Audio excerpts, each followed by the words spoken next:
Un yacht évalué à plus de 100 millions d'euros. Un jet privé qui coûte plusieurs dizaines de millions. Impôt à payer après la réforme de l'ISF pour leurs propriétaires? Zéro. Comme son nom l'indique, l'IFI, l'impôt sur la fortune immobilière qui remplace l'ISF, ne concerne que les biens immobiliers. Autrement dit, sortent de son assiette tous les autres biens. Les actions, les actifs financiers, les assurances vie ne sont donc plus taxés. L'idée, pousser les plus riches à investir pour créer de l'emploi.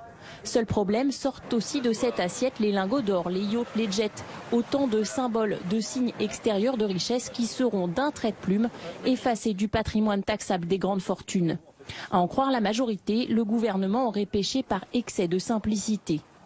L'idée n'était pas de faire échapper les yachts à l'imposition. Le problème, c'est que ils ont voulu faire simple, c'est-à-dire que c'était l'immobilier d'un côté, le reste de l'autre.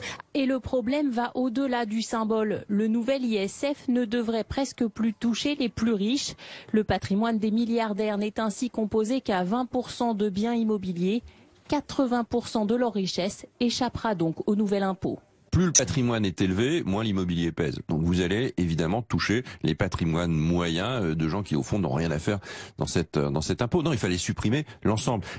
Les députés de la majorité envisagent de modifier le texte à l'Assemblée pour inclure les yachts ou les jets privés dans l'assise du nouvel IFI. Un geste pour déminer la polémique.